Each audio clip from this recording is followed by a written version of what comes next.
Bismillah. Assalamualaikum warahmatullahi wabarakatuh. Innal hamdalillah nahmaduhu wa nasta'inuhu wa nastaghfiruh wa na'udzu billahi min shururi anfusina wa sayyiati a'malina. May yahdihillahu fala mudilla lahu wa may yudlil fala hadiyalah. Ashhadu an la ilaha illallah wahdahu la syarika lah wa ashhadu anna Muhammadan abduhu wa rasuluhu wa man tabi'ahum bi ihsanin ila yaumiddin, amma ba'd. Jamaah salat maghrib dan insyaallah yang akan dilanjutkan salat isya. Alhamdulillah, pada malam hari ini, pada malam kita berada di tanggal 25 Rajab, yang artinya Rajab sekitar 4 atau 5 hari lagi, kemudian akan masuk di bulan Sya'ban. Di malam hari ini, di malam yang dimana Allah Azza wa Jal memberikan kita hujan, memberikan kita keberkahan, memberikan kita rahmatnya, kita berdoa, Allahumma sayyiban nafi'an, ya Allah, semoga hujan ini menjadi hujan yang bermanfaat. Allahumma hawalaina wala alaina, ya Allah, berikan hujan ini kepada sekitar kami, membasahi apa yang ada di sekitar kami. Jangan sampai hujan ini menjadi bencana. Jangan sampai hujan ini menjadi kesulitan, menjadi petaka bagi sebagian orang atau sebagian dari kaum muslimin. Malam hari ini insyaallah kita akan kembali melanjutkan pembahasan kita mengenai bekal menuju bulan Ramadan, yang dimana pada pertemuan sebelumnya kita telah selesai dalam membahas tentang bulan Rajab, dan juga kita telah selesai dalam membahas bulan Sya'ban, yaitu bulan yang datang setelah bulan Rajab. Kemudian sampailah kita pada pembahasan inti, bisa dibilang menjadi pembahasan yang inti atau penting dari pertemuan kita sebelum-sebelumnya, yaitu mengenai bulan Ramadan. Bulan Ramadan, sebagaimana yang kita ketahui, adalah bulan yang mulia. Bulan di mana Al-Quran di apa, Pak? Diturunkan. Al-Quran diturunkan kepada Nabi kita Muhammad sallallahu alaihi wasallam. Ramadan memiliki kedudukan yang sangat penting pada setiap kaum muslimin. Setiap di antara kita pasti mengagungkan sebuah bulan yang bernama Ramadan. Enggak mungkin seorang muslim menganggap Ramadan itu seperti dengan bulan lainnya. Meskipun bisa dikatakan bulan Ramadan bukan termasuk di antara bulan haram. Sepertinya kita sudah pernah bahas pada pertemuan kemarin, atau belum mungkin ya, tentang bulan Ramadan, kenapa dia tidak termasuk di antara bulan haram, atau mana yang lebih utama antara bulan haram dan bulan Ramadan, contohnya Muharram. Ini kita bahas mana yang lebih utama. Meskipun Ramadan tidak sampai derajatnya pada bulan haram, tapi kedudukan atau keagungan dia itu memiliki keagungan tersendiri di hati kaum muslimin, meskipun dia tidak seperti bulan haram lainnya. Kita akan bahas pertama mengenai pengertian dari bulan Ramadan. Apa arti dari Ramadan? Ramadan secara bahasa atau secara etimologi, Ramadan itu diambil dari kata romat. Diambil dari kata romat. Romat itu artinya panas yang sangat kuat di padang pasir. Itu namanya romat. Dia artinya panas yang sangat kuat di atas padang pasir. Dan orang-orang Arab terdahulu itu menamakan bulan Ramadan, menamakan bulan-bulan itu sesuai dengan apa yang terjadi pada bulan tersebut. Bulan Ramadan, contoh sebelumnya kita pernah bahas mengenai bulan Rajab. Ada yang masih ingat kemarin, Pak, Rajab itu kenapa dinamakan bulan Rajab?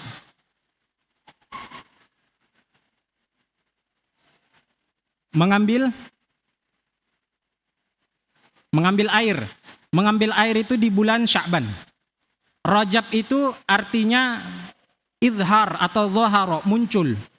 Dia muncul di antara bulan Sya'ban dan bulan Ramadan, atau sebelum bulan Sya'ban dan bulan Ramadan. Kemudian bulan Sya'ban, kenapa dikatakan bulan Sya'ban? Karena tasya'ab, tafarraq, mereka berpencar mencari air pada bulan Sya'ban.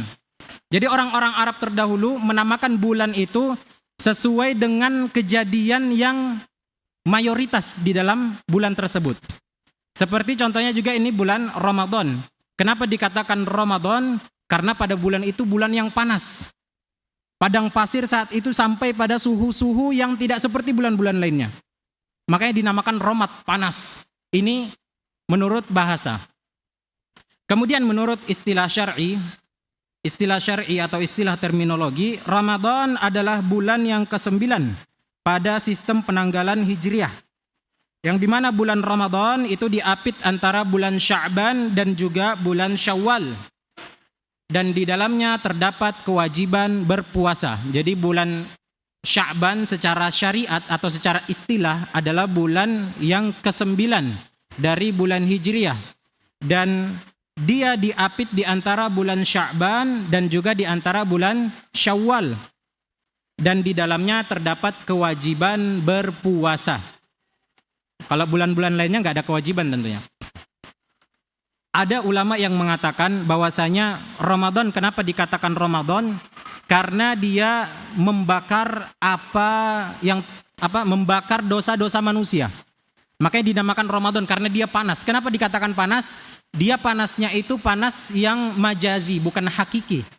Panasnya itu sehingga menyebabkan dosa-dosa seseorang terbakar, menyebabkan dosa-dosa seseorang hilang.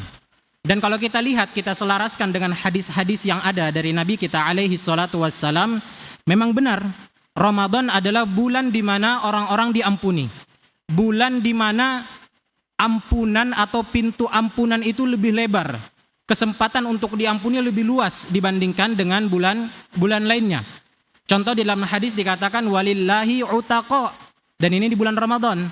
Allah memiliki utaqa, hamba-hamba yang dibebaskan dari api neraka. Jadi orang-orang yang namanya sudah termaktub, yang sudah tertulis bahwasanya fulan bin fulan tempatnya di neraka. Fulan bin fulan tempatnya di neraka. Pada setiap malam bulan Ramadan itu Allah memiliki utaqa. Orang-orang yang awalnya dia ditetapkan sebagai penghuni neraka, dia dibebaskan dari api neraka. Dan kata di dalam hadis, wadzalika kulla laila, atau kama qala Nabi alaihi salatu wassalam.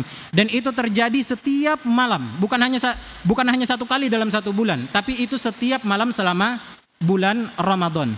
Ini juga cocok bisa kita katakan kenapa Ramadan dikatakan sebagai Ramadan, karena dia menghapus atau membakar dosa-dosa seseorang.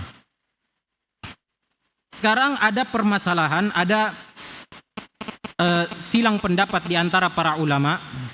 Di sini ulun sebutkan bahwasanya apakah seseorang boleh mengatakan Ramadan saja tanpa mengatakan bulan Ramadan. Jadi dia hanya mengatakan ini Ramadan, dia tidak mengatakan ini bulan Ramadan. Dia enggak sebut bulannya, dia sebut Ramadannya saja. Ada selisih pendapat di antara para ulama. Ini disebabkan karena sebuah hadis dari Nabi alaihi salatu wassalam, atau hadis yang disandarkan kepada Nabi alaihi salatu wassalam, mengatakan la taqulu Ramadan, jangan kalian mengucapkan Ramadan tok, Ramadan saja. Fa inna Ramadan ismun min asma'illahi ta'ala. Kenapa? Karena Ramadan adalah salah satu di antara nama-nama Allah. Jadi Allah punya banyak nama, Ar-Rahman, Ar-Rahim, Ar-Razzaq, Al-Ghafur. Dan di antara nama-nama tersebut ada namanya Ramadan di dalam hadis ini katanya. Ada namanya Ramadan. Walakin qulu syahru Ramadan. Oleh karena itu, ucapkanlah bulan Ramadan, syahru Ramadan. Jangan ucapkan Ramadan saja. Karena hadis ini para ulama berselisih. Emang boleh nggak kira-kira kita mengucapkan Ramadan saja? Setidaknya ada tiga pendapat atau ada tiga perselisihan di antara para ulama. Akan tetapi yang benar dikatakan wa hadzal hadits dhaifun dha'afahu al-Baihaqi. Ini hadis adalah hadis dhaif dan hadis dhaifnya ini telah didhaifkan oleh Al-Imam Al-Baihaqi. Jadi ada 3 pendapat, ada yang mengatakan boleh, ada yang mengatakan tidak, dan ada yang merinci. Dan pendapat yang benar, dan inilah yang mendekati atau paling benar, yaitu adalah tidak masalah. Tidak masalah kita untuk mengucapkan Ramadan atau bulan Ramadan atau syahrul Ramadan atau puasa Ramadan atau Ramadan saja, itu semuanya dibolehkan. Masalah ini luas, enggak masalah. Dan ini juga dijelaskan karena kenapa? Di sini disebutkan karena salah satu kaidah dalam kita memahami asmaullah, dalam kita memahami nama-nama Allah Azza wa Jalla, bahwasanya nama Allah Azza wa Jalla itu bersifat tauqifiyah. Ini perlu dicatat. Bahwasanya nama-nama Allah itu bersifat tauqifiyah. Apa itu tauqifiyah? Tauqifiyah itu adalah sesuatu yang harus ada dalilnya. Sesuatu yang harus ada sandarannya. Enggak boleh kita membuat nama-nama Allah sekehendak kita. Meskipun mungkin ini baik namanya, ini namanya pantas untuk Allah. Iya, menurut kita pantas. Tapi apakah nama tersebut pernah Allah Azza wa Jalla sebutkan untuk dirinya? Enggak pernah misalnya. Contoh seperti Ramadan. Enggak pernah kita temukan Allah menyebut dirinya ana Ramadan.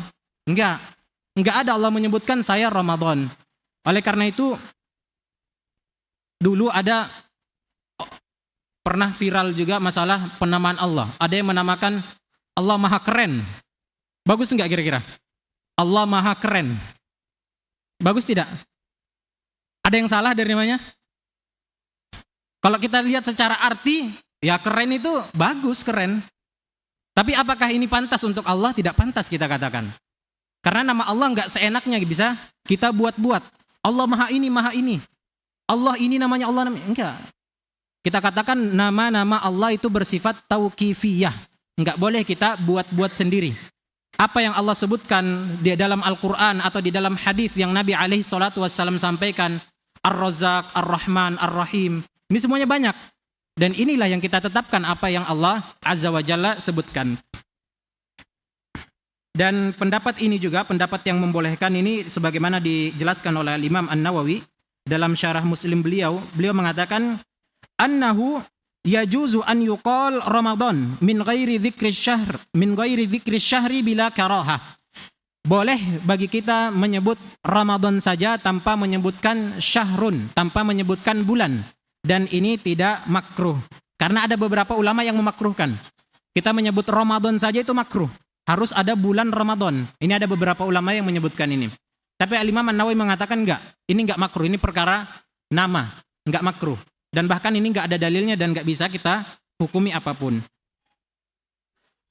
Dan juga banyak hadis-hadis yang di mana Nabi alaihi salatu wassalam sendiri menyebutkan Ramadan saja. Contoh Nabi mengatakan idza jaa Ramadan. Nah, Nabi mengatakan Ramadan. Nabi enggak mengatakan syahrul Ramadan. Kemudian Nabi mengatakan atakum Ramadan syahrun mubarak. Telah datang kepada kalian Ramadan syahrun mubarak. Nabi enggak mengatakan syahrul Ramadan, tapi Nabi mengatakan Ramadan syahrun mubarak. Ini pembahasan mengenai apakah boleh kita menyebut Ramadan saja atau apakah Ramadan itu termasuk nama dari nama-nama Allah Azza wa Jalla.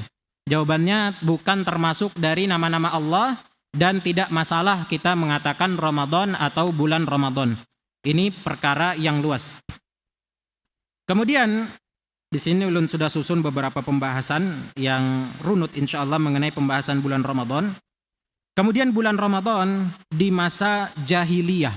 Setelah kita memahami makna Ramadan, setelah kita mengetahui istilah dari Ramadan, maka di sini ulun akan bahas sedikit bagaimanakah Ramadan di masa jahiliyah sebelum datangnya Islam, sebelum diutusnya Nabi alaihi salatu wassalam. Di dalam kitab Al-Juzur At-Tarikhiyah Lisyari'atil Islamiyah disebutkan bahwasanya Ramadan pada bulan jahiliyah, pada masa jahiliyah itu memiliki kedudukan besar, kedudukan yang agung di sisi orang-orang Arab. Jadi Ramadan itu sudah sejak dulu diagungkan oleh orang-orang Arab. Bukan hanya ketika datang Islam Ramadan menjadi agung, enggak. Itu sudah sejak dulu. Dan dikatakan di sini hampir-hampir mereka mengharamkan peperangan pada bulan Ramadan karena saking mulianya bulan Ramadan tersebut. Padahal bulan Ramadan bukan bulan haram, tidak diharamkan peperangan di dalamnya. Contohnya seperti Perang Badar. Perang Badar kapan terjadi? Kapan? Pada bulan Ramadan. Tanggal 17 Ramadan tahun 2 Hijriah. Nabi SAW sendiri yang memimpin perang tersebut. Ini menandakan Ramadan tidak masalah melakukan peperangan di dalamnya karena bukan bulan haram. Akan tetapi orang-orang Arab jahiliyah dahulu, karena saking agungnya di sisi mereka bulan Ramadan ini, ta'zim yang sangat besar, mereka sampai-sampai nggak mau perang juga di bulan Ramadan karena keagungan bulan tersebut. Padahal secara asalnya tidak masalah seseorang untuk berperang pada bulan tersebut. Sebagaimana ini disebutkan, sebagaimana terjadi pada 17 Ramadan tahun 2 Hijriah, Nabi SAW berperang. Dan di sini ulun sebutkan juga ada sebuah pertanyaan, kenapa bulan Ramadan itu tidak dimasukkan ke dalam bulan haram? Kenapa tidak Allah masukkan aja? Bulan haram itu jadi 5. Kenapa hanya 4? Kenapa Ramadan tidak dimasukkan? Ini juga dibahas oleh para ulama.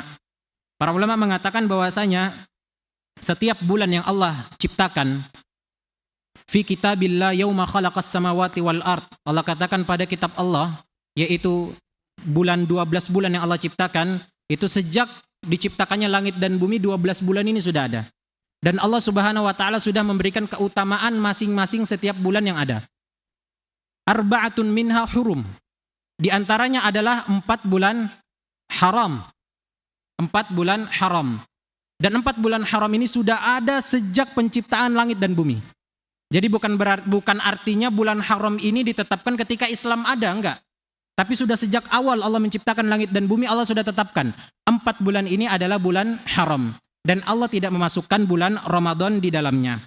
Akan tapi meskipun Allah Azza wa Jalla tidak memasukkan bulan Ramadan di antara bulan-bulan haram, kata para ulama bukan berarti bulan haram jauh lebih utama di antara bulan-bulan lainnya. Tapi bulan haram itu hanya memiliki keutamaan khusus, yaitu diharamkannya peperangan dan amal ibadah juga dilipat gandakan, hanya itu. Tapi bulan Ramadan dan bulan-bulan lainnya itu punya keutamaan khusus juga. Jadi masing-masing memiliki kekhususan. Tidak perlu salah satunya dimasukkan ke bulan yang lainnya. Karena masing-masing sudah memiliki kekhususannya masing-masing. Itu mengenai tentang Ramadan. Definisi Ramadan. Kemudian kita masuk pada apa yang ada di dalam bulan Ramadan. Kita mengetahui di bulan Ramadan ada apa, Pak? Ada yang bisa sebutkan? Di Ramadan ada acara apa aja bahasa kita? Saum, puasa, ada apa lagi? Lailatul Qadar. Ada lagi? Ibadah yang khusus di bulan Ramadan.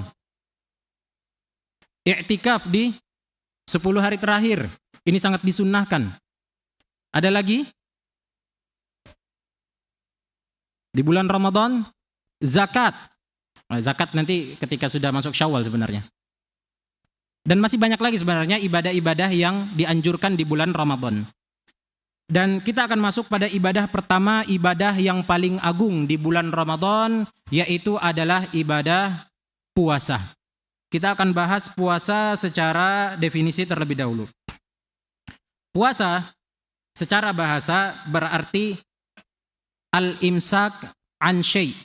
Al-imsak an syai'. Menahan dari sesuatu. Kita menahan dari sesuatu itu namanya puasa. Itu namanya puasa. Berasal dari kata soma yasumu sauman wasiyaman.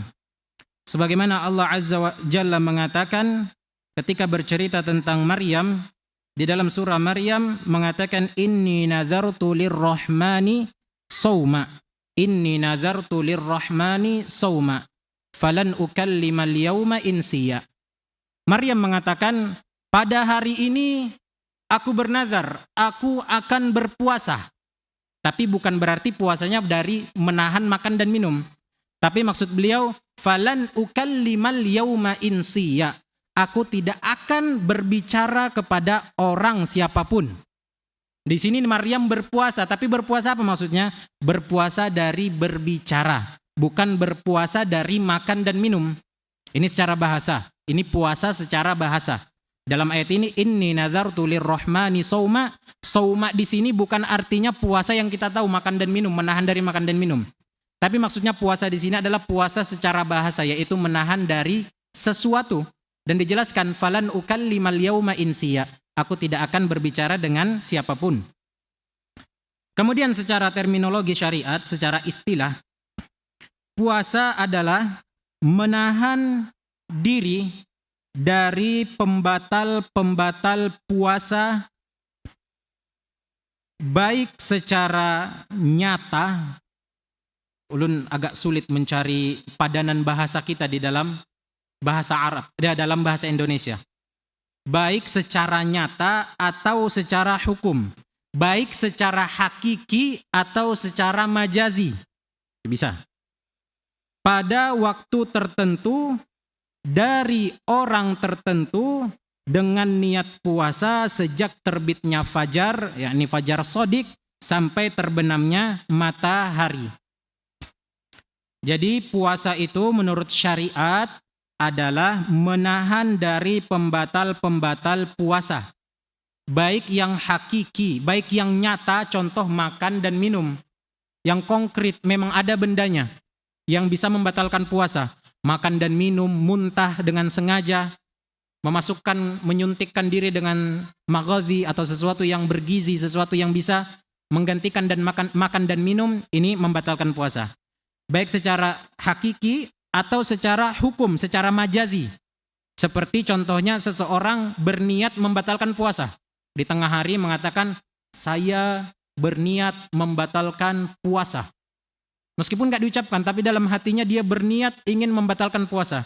Meskipun dia tidak makan dan minum, maka pada saat itu puasanya batal. Ini secara majazi, secara abstrak saja. Nggak ada benda yang membatalkan dia. Dia hanya internal dia atau dalam diri dia saja. Sejak dari orang pada waktu tertentu, yaitu pada bulan Ramadan, dari orang tertentu, yaitu muslim, balik, akil, dan semua hal-hal yang bisa memenuhi kewajiban puasa. Artinya orang kafir, orang gila, anak kecil itu tidak wajib berpuasa. Dengan niat puasa, harus ada niat, sejak terbitnya fajar, ya ini fajar sodik, karena dalam, nanti akan kita bahas, fajar atau, apa bahasa kita fajar tuh? Fajar Pak ya? Fajar, jadi subuh, syuruk, bukan syuruk, fajar. Fajar itu ada dua, ada fajar kadzib, ada fajar sodik. Fajar kadzib itu orang-orang dulu itu mengistilahkan seperti ekor serigala. Jadi ketika waktu penghujung subuh, penghujung malam, itu biasanya ada cahaya putih yang menjulang tinggi ke langit. Seakan-akan itu seperti ekor serigala yang warna putih. Ini namanya fajar kadzib. Fajar kadzib, fajar dusta. Jadi kalau ngelihat ini seakan-akan orang bilang, oh ini sudah subuh. Ini dulu ya waktu belum ada jam, belum ada waktu-waktu modern sekarang. Oh ini sudah masuk subuh, padahal belum. Karena bentuk cahayanya beda. Ada istilahnya fajar sodik. Fajar yang benar-benar fajar. Sudah masuk waktu subuh. Yaitu ketika cahayanya sudah rata. Sudah rata. Sudah rata bukan lagi naik ke atas seperti ekor serigala. Tapi sudah rata memenuhi ufuk bumi. Dilihat itu sudah rata, ini namanya fajar sodik. Berarti sudah masuk waktu subuh. Ini namanya fajar. Dari terbitnya fajar hingga terbenamnya matahari. Ini secara terminologi, secara istilah. Kemudian dalil-dalil yang menunjukkan akan wajibnya puasa Ramadan. Ini sebenarnya puasa ini sudah amrun darura biddin. Sudah perkara yang kita ketahui sama-sama. Kita mungkin, ulun gak perlu sebutkan dalil, kita di tempat ini sudah yakin bahwasanya puasa Ramadan itu wajib. Nggak ada yang mengingkari. Ini sudah ijma' ulama juga. Nggak ada satupun ulama yang mengingkari akan wajibnya puasa Ramadan. Di antara dalilnya, kita sebutkan dalil dari Al-Quran. Allah Azza wa Jalla mengatakan dalam ayat yang sering dibaca, Ya ayyuhalladzina amanu kutiba alaikumus siyam. Wahai orang-orang yang beriman, diwajibkan, kutiba. Di sini bermakna amr. Meskipun dia fi'il madi, dia fi'il masa lampau, kata kerja lampau, tapi dia bermakna kata kerja perintah. Kutiba, diwajibkan.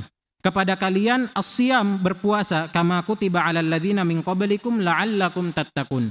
Sebagaimana diwajibkan juga dari orang-orang sebelum kalian. Menandakan bahwasanya puasa itu bukan hanya diwajibkan untuk kita saja. Umat-umat terdahulu, umat-umat Nabi terdahulu itu juga diwajibkan berpuasa. La'allakum tattaqun, agar kalian bertakwa. Kenapa Allah Subhanahu wa taala, ini belum teringat kenapa Allah Subhanahu wa taala mengatakan kama kutiba 'alal ladzina min qablikum, sebagaimana diwajibkan juga kepada umat-umat sebelum kalian. Ada salah satu hikmah yang disebutkan para ulama, yaitu agar kita merasa tidak sendiri. Agar kita merasa bahwasanya ini juga diwajibkan kepada orang sebelum kita. Jadi bukan hanya kita sendiri. Sehingga ketika kita menerima syariat menahan makan dan minum yang secara notabene makan dan minum itu kebutuhan kita. Makan dan minum itu termasuk dari nafsu yang ada pada diri kita.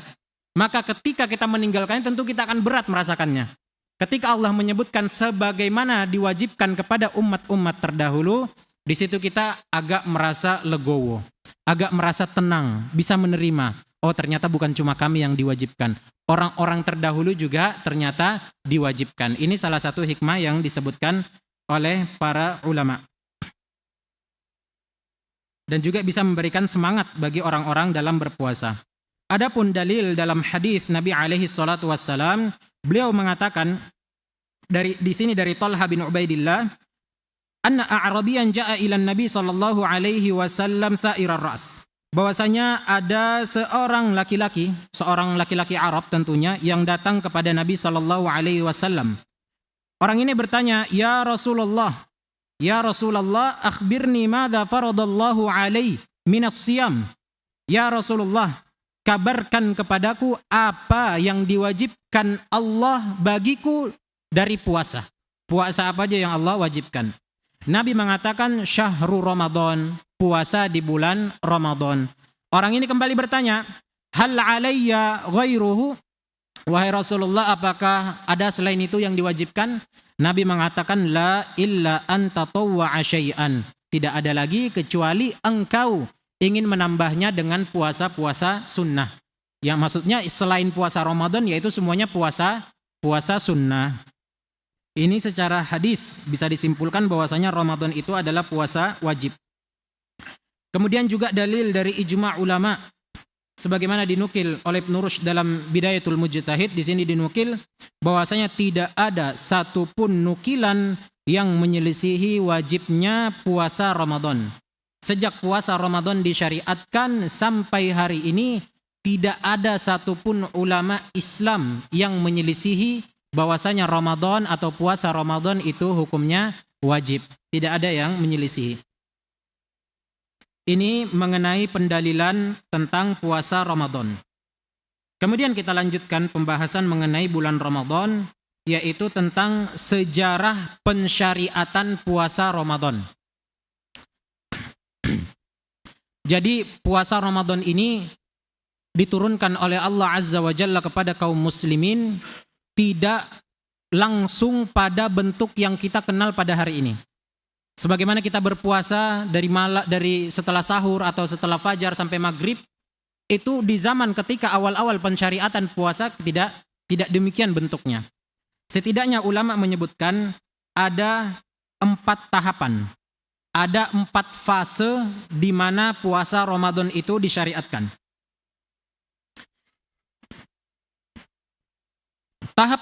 Fase pertama, yaitu sebelum diwajibkannya puasa Ramadan. Puasa Ramadan diwajibkan atau disyariatkan pada bulan Sya'ban. Sudah kita sebutkan sepertinya di pembahasan bulan Sya'ban kemarin. Pada bulan Sya'ban 2 Hijriah itu turun syariat puasa Ramadan.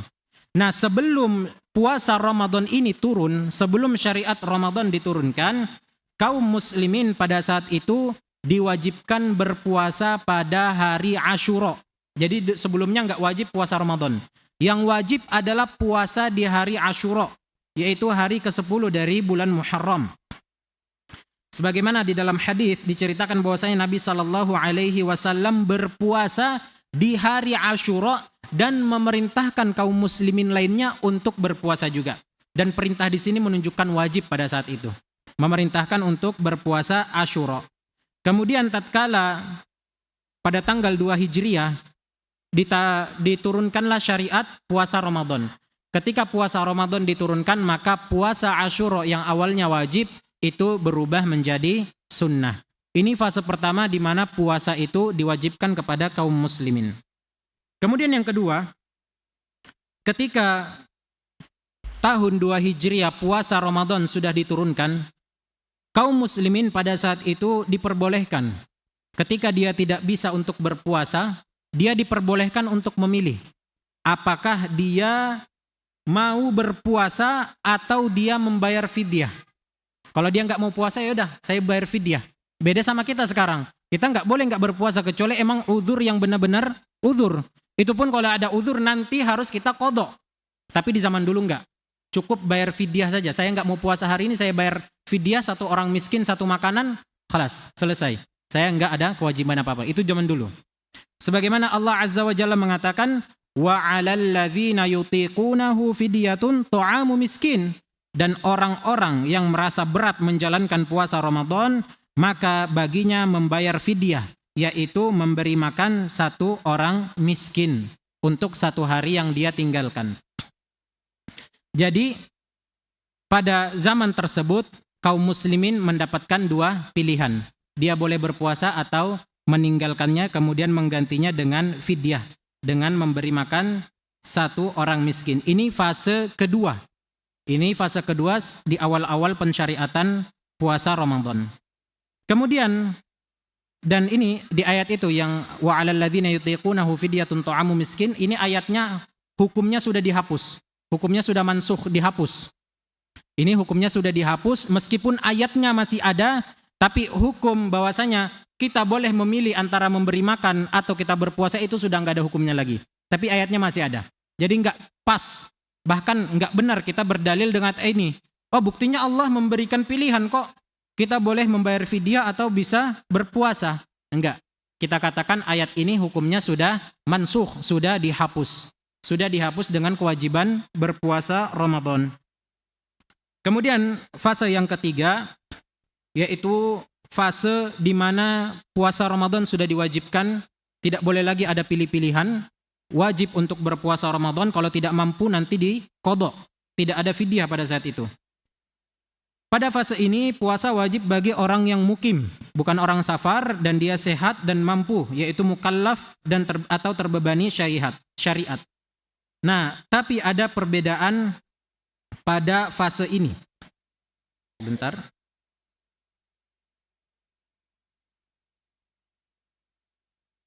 Pada fase ini ada perbedaan. Yang dimana pada fase yang ketiga ini, dan ini masih awal-awal kemunculan puasa Ramadan, awal-awal Islam, di sini disebutkan bahwasanya pada fase yang ketiga, kaum muslimin yang berpuasa pada hari di bulan Ramadan, kemudian dia berbuka. Ketika dia sudah berbuka, kemudian dia tidur, kemudian dia bangun dari tidurnya. Ketika dia bangun dari tidur, sejak saat itu dia wajib berpuasa sampai terbenamnya matahari kembali. Jadi misalnya dia makan berbuka puasa, maghrib makan. Setelah maghrib, isya, sholat isya, sudah sholat isya tidur.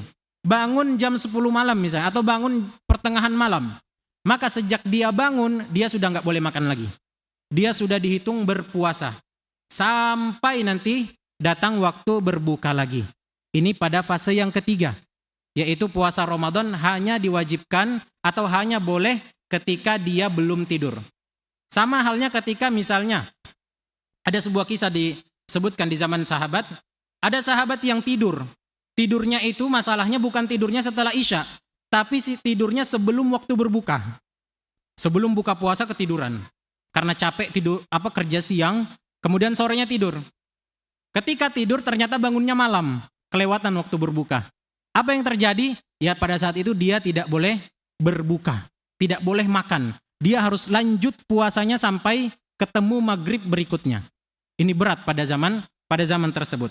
Di sini disebutkan dalam tafsir Ibnu Katsir disebutkan ada sebuah kisah yang salah satunya ini menjadi asbabun nuzul, adanya perubahan pada fase ketiga menjadi fase keempat. Bahwasanya seorang sahabat yaitu Qais bin Sirman dari kalangan Ansor sedang melaksanakan puasa pada saat itu, pada siang hari. Pada siang hari ia bekerja di lahannya, kemudian ketika datang waktu berbuka, dia bertanya kepada istrinya, apakah kamu memiliki makanan untuk kita makan pada malam ini? Kemudian istrinya menjawab, tidak ada. Kita tidak memiliki makanan, tapi aku akan pergi dahulu, aku akan carikan makanan untukmu, kemudian aku akan buatkan. Kemudian ketika Qais ini sudah sangat capek, lelah kerja seharian, istrinya masih cari makan, dia ketiduran karena saking lamanya menunggu istrinya. Dia ketiduran, kemudian ketika istrinya datang, istrinya melihat dia telah tertidur. Kemudian ya sebagaimana kita sebutkan tadi, kalau udah tidur kemudian bangun, maka dia nggak boleh lagi makan. Maka istrinya mengatakan, alangkah kecewanya engkau wahai Qais, engkau tertidur dan engkau tidak makan. Dan keesokan harinya ketika Qais bangun, Qais pun melanjutkan. Karena syariatnya seperti itu, Qais melanjutkan puasanya kemudian bekerja. Ketika di siang hari dia pingsan karena saking lelahnya, saking laparnya pada saat itu. Akhirnya kabar ini pun disampaikan kepada Nabi SAW, maka turunlah ayat yang menjadi awal mula dari pensyariatan puasa tahap fase keempat, yaitu fase di mana puasa sudah diperbolehkan untuk makan dan minum sekalipun kita tertidur di malam hari. Dengan turunnya ayat wa uhilla lakum lailatas siyamir rafath ila nisaikum, dan pada malam hari dihalalkan bagi kalian untuk mendatangi istri-istri kalian. Dari ayat inilah pensyariatan fase keempat dimulai, yaitu puasa yang kita kenal pada hari-hari ini. Dan juga wakulu washrabu hatta yatabayyana lakumul khaytul abyad minal khaytil aswad minal fajr. Makan dan minumlah kamu sampai jelas bagimu khaytul abyad, yaitu garis putih dan garis hitam dari subuh, dari waktu subuh. Yaitu maksudnya garis putih dari garis hitam, yaitu jelas bagi kamu antara malam dan siang, antara malam dan subuh. Boleh kalian makan sebelum waktu tersebut. Ada sebuah kisah dari para sahabat kalau nggak salah mengenai tentang khaytul abyad minal khaytil aswad, yaitu tentang benang putih dengan benang hitam. Karena kalau kita terjemahkan secara harfiah, khaytul abyad atau khaytul aswad itu artinya benang hitam dan benang putih. Ada seorang sahabat yang mendengar hal ini, kemudian dia ketika malam hari dia meletakkan benang putih sama benang hitam di bawah bantalnya. Kemudian ketika bangun dia lihat apakah sudah jelas antara benang putih sama benang hitam. Padahal maksudnya bukan benang, tapi maksudnya adalah antara waktu fajar dan waktu malam. Kemudian itu mengenai fase pensyariatan puasa Ramadan. Puasa Ramadan di sini ada penjelasan yang sudah kita sebutkan tadi, yaitu terjadi pada bulan Sya'ban 2 Hijriah, dan Rasulullah SAW selama hidup beliau bertemu dengan puasa Ramadan itu sebanyak 9 kali. Karena kalau kita lihat waktu wafatnya Nabi SAW yaitu pada tahun 11 Hijriah. 11 Hijriah Nabi SAW wafat. Kemudian pensyariatan Ramadan itu tahun 2 Hijriah. Berarti ada sekitar 9 Hijriah Nabi SAW bertemu dengan puasa Ramadan. Ini termasuk sirah juga ya, kita mengetahui keutamaan dari puasa Ramadan. Kemudian urgensi dan keutamaan kita berpuasa di bulan Ramadan. Semoga cukup kita selesaikan urgensi ini. Urgensi dari kita berpuasa Ramadan yang pertama adalah sebagai bentuk ketaatan kepada Allah Azza wa Jalla. Ini sudah jelas. Sebagaimana Allah mengatakan pada ayat puasa di bagian akhir, la'allakum tattaqun, agar kalian bertakwa.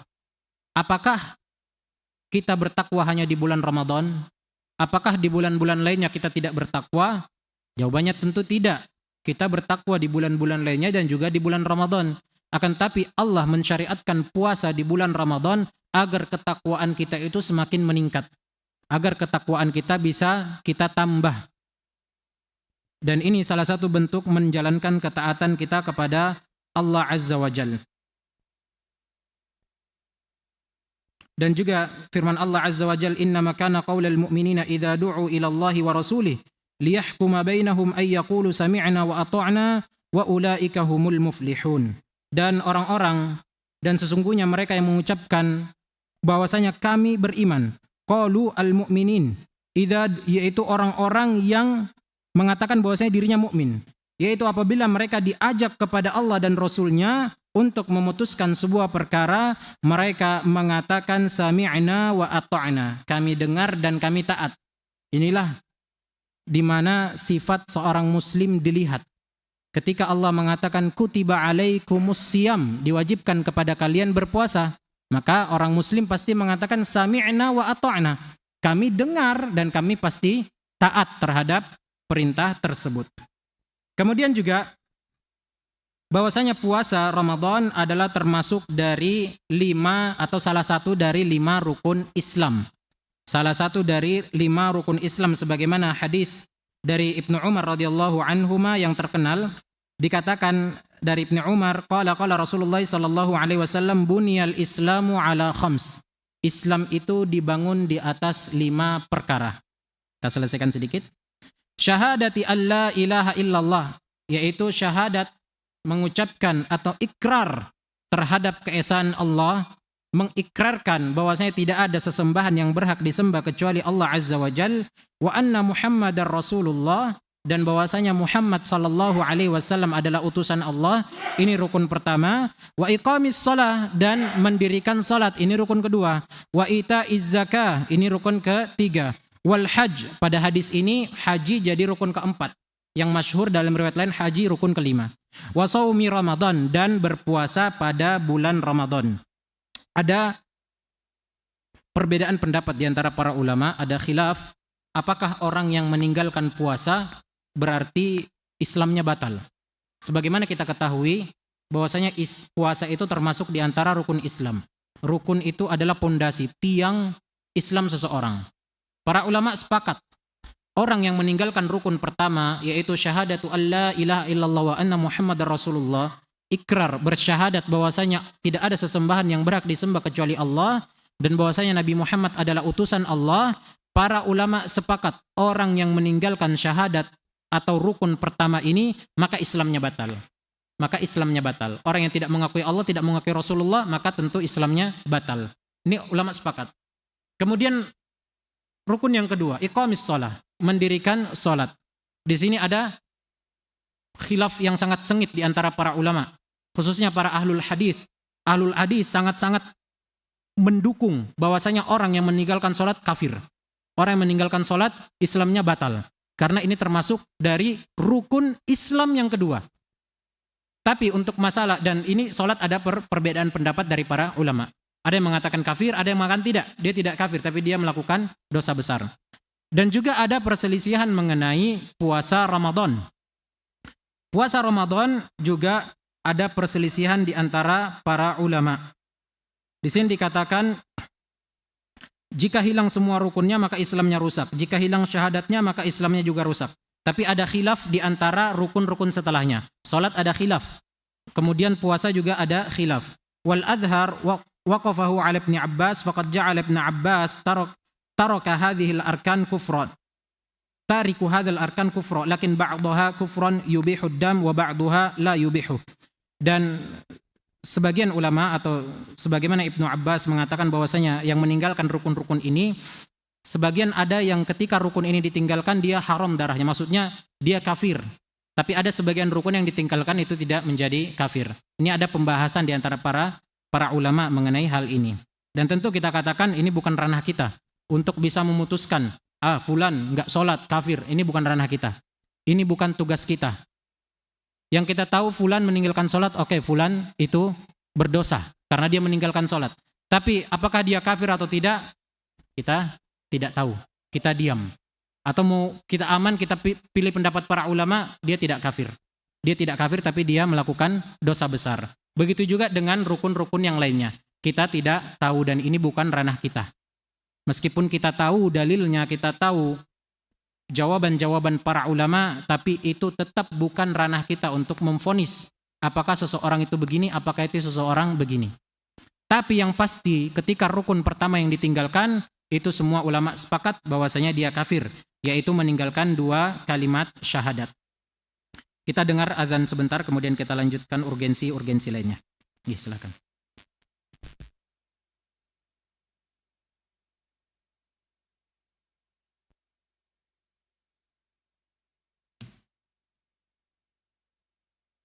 Allahu Akbar, Allahu Akbar.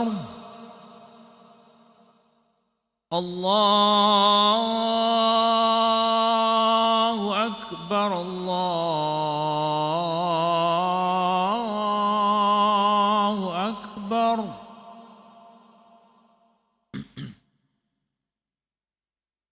Asyhadu an la ilaha illallah.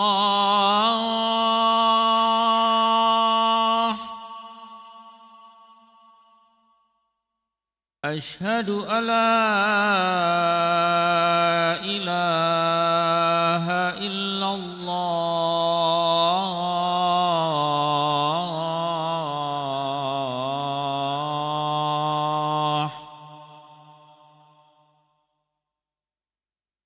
Asyhadu anna Muhammad Rasulullah.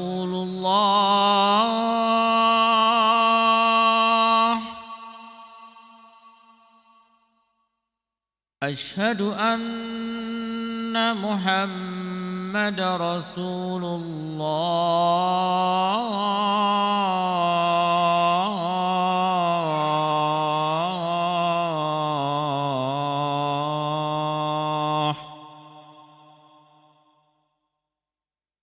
Hayya 'ala shalah.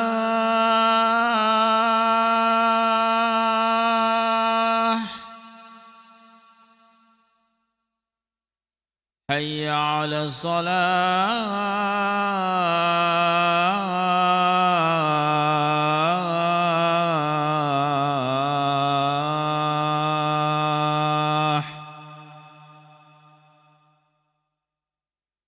Hayya 'alal falah.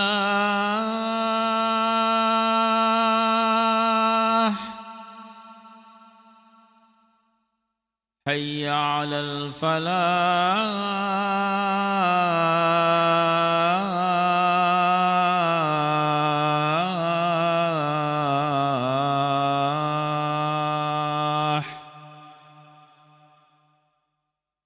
Allahu Akbar, Allahu Akbar. La ilaha illallah.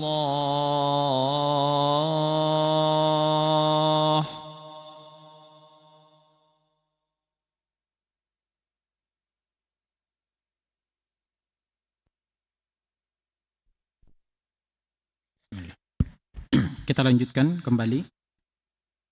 Tadi kita bahas mengenai orang yang meninggalkan salah satu di antara rukun-rukun Islam. Sebagaimana tadi kita sebutkan, di antara perkataan para ulama yaitu menyebutkan kesepakatan orang yang meninggalkan rukun pertama yaitu syahadatain, maka dia dihukumi keluar dari Islam. Dan ini sepakat para ulama. Karena tentunya orang yang tidak mengakui Allah itu sebagai Tuhannya, orang yang tidak mengakui Nabi Muhammad SAW sebagai nabinya, maka dia bukan orang Islam. Tapi disebutkan dari perkataan Ibnu Abbas juga, fa'amma baqiyatu khisalil Islam wal iman fala yakhrujul 'abdu bitarkiha minal Islam 'inda ahlus sunnati wal jamaah. Akan tapi yang perlu kita yakini, kata beliau, bahwasanya orang yang meninggalkan salah satu dari 4 rukun, yang paling benar jawabannya adalah dia tidak keluar dari Islam menurut akidah ahlus sunnah wal jamaah. Jadi orang yang meninggalkan salat kita katakan apakah dia kufur? Meskipun ada yang mengatakan kufur, kita katakan dia tidak kufur, tapi dia berdosa tentunya. Orang yang meninggalkan puasa begitu juga. Orang yang meninggalkan zakat juga demikian. Orang yang meninggalkan haji padahal dia mampu, itu juga demikian. Wa inna ma khalafa fi dzalikal khawarij wa nahwihim min ahlil bid'ah. Dan akidah inilah yang diselisihi sebagian orang, di antaranya adalah orang-orang khawarij. Orang-orang khawarij mengatakan bahwasanya pelaku kabair, pelaku dosa besar, dia kafir, masuk ke dalam neraka, kekal di dalamnya. Ini akidah orang-orang khawarij, akidah-akidah yang menyimpang dalam Islam, dalam akidah Islam. Wa nahwihim min ahlil bid'ah, dan juga diselisihi oleh para firqah-firqah ahlul bid'ah lainnya. Kemudian urgensi yang ketiga selanjutnya, bahwasanya puasa di bulan Ramadan itu menghapus dosa-dosa. Berpuasa di bulan Ramadan itu menghapus dosa-dosa. Sebentar, sebagaimana disebutkan di dalam hadis, man shoma ramadhana imanan wahtisaba ghufira lahu ma taqaddama min dzambi. Barang siapa yang berpuasa di bulan Ramadan imanan, karena keimanan dia berpuasa. Dia berpuasa bukan ikut-ikutan orang. Dia berpuasa bukan karena takut dikatakan, oh enggak puasa, takut ejekan orang. Tapi dia berpuasa karena keimanan. Sekalipun mungkin orang rumahnya atau rekan kerjanya atau orang di lingkungan yang enggak berpuasa, dia sendiri tetap berpuasa. Kenapa? Karena keimanan dia. Wahtisaba, dan dia juga berpuasa karena ihtisab. Mengharap apa? Mengharapkan pahala di sisi Allah Azza wa Jalla. Jadi jangan sampai kita berpuasa itu tidak mengharapkan apa-apa. Saya berpuasa tapi kadang mengharapkan apa-apa dari Allah. Ini juga enggak benar. Kita berpuasa mengharapkan pahala, mengharapkan surga, mengharapkan wajah Allah Azza wa Jalla. Ini yang benar. Maka dengan ini, dua syarat ini, ketika dia berpuasa imanan karena keimanan, wahtisaban dan mengharapkan pahala, ghufira lahu ma taqaddama min dzambi. Maka akan diampuni dosa-dosa dia yang telah lalu. Dosa-dosa dia yang telah lewat. Sekarang jadi pertanyaan, dosa-dosa apakah yang dihapuskan pada hadis ini? Dengan seseorang berpuasa, dosa-dosa apakah yang dihapuskan? Maka jawabannya, dosa-dosa yang dihapuskan adalah dosa-dosa kecil. Dosa-dosa kecil. Bukan dosa-dosa besar. Bukan dosa yang ancamannya memang benar-benar diancam dengan ancaman yang berat. Enggak. Contoh seperti misalnya orang yang meninggalkan sholat. Ini dosa besar. Orang yang meninggalkan puasa karena sengaja. Ini dosa besar. Tapi ketika dia berpuasa, dosa-dosa tahun lalu dia diampuni. Dosa-dosanya yang lalu diampuni. Tapi bukan dosa-dosa besar tersebut. Yang diampuni adalah dosa-dosa kecil. Karena salah satu ciri-ciri dosa kecil, dia diampuni tanpa kita meminta ampun. Ini salah satu ciri dosa kecil. Kita bisa diampuni dosa kita tanpa kita harus meminta ampun. Tapi berbeda dengan dosa besar yang hitungannya kabair, dosa-dosa besar, maka dosa ini tidak bisa diampuni kecuali kita yang langsung meminta ampun kepada Allah Azza wa Jalla. Amalan-amalan kita tidak bisa menggugurkan dosa-dosa besar ini. Tapi dosa-dosa besar yang disebut dosa-dosa yang diampuni yaitu adalah dosa-dosa kecil.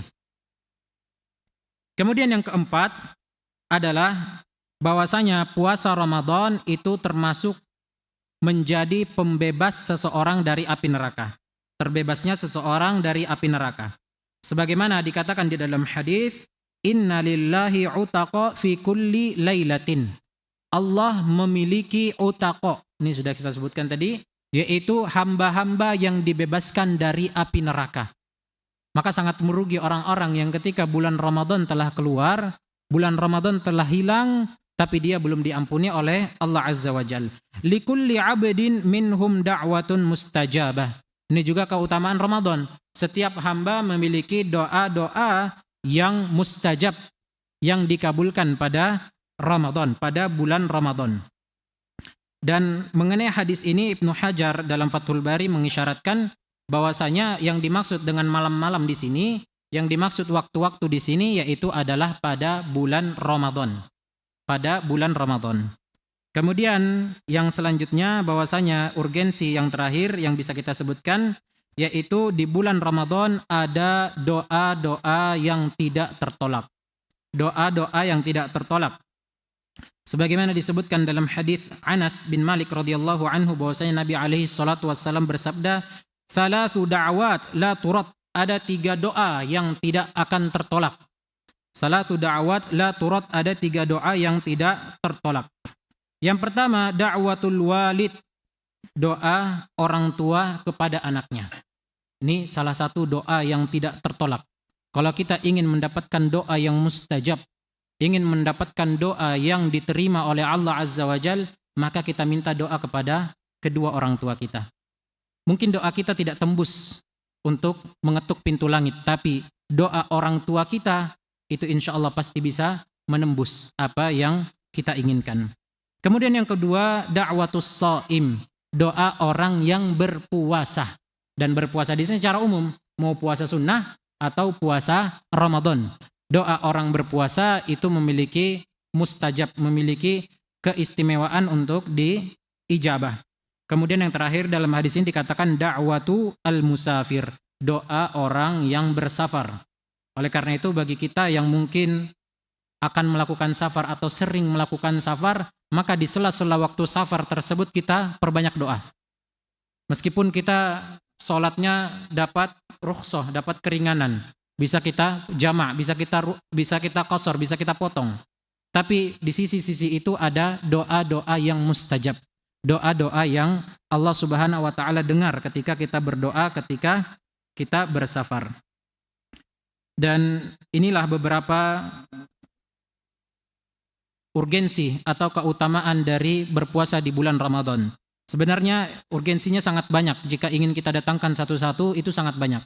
Seperti dengan adanya malam Lailatul Qadar yang dimana ada 1000 bulan atau malam yang setara dengan atau lebih dari 1000 bulan hitungannya. Ini salah satu juga urgensi dari bulan Ramadan. Bulan Ramadan juga di mana bulan pintu surga dibuka. Wa ghulliqat abwabun nar, dan pintu neraka juga dikunci. Pintu surga dibuka dan syaitan-syaitan dibelenggu. Ini juga salah satu urgensi dari bulan Ramadan. Mungkin itu saja yang bisa ulun sebutkan. Insyaallah jika masih ada pertemuan nanti kita akan selesaikan mengenai fikih Ramadan. Ini kita masih pendahuluan tentang Ramadan. Mungkin itu saja yang bisa ulun sampaikan. Apa yang benar itu dari Allah Azza wa Jal, dan yang salah itu dari diri ulun pribadi dan dari syaitan, dan ulun berlindung dari keduanya. Kita akhiri pertemuan kita pada malam hari ini dengan doa kafaratul majlis. Subhanakallahumma bihamdika asyhadu an la ilaha illa anta astaghfiruka wa atubu ilaik. Assalamualaikum warahmatullahi wabarakatuh.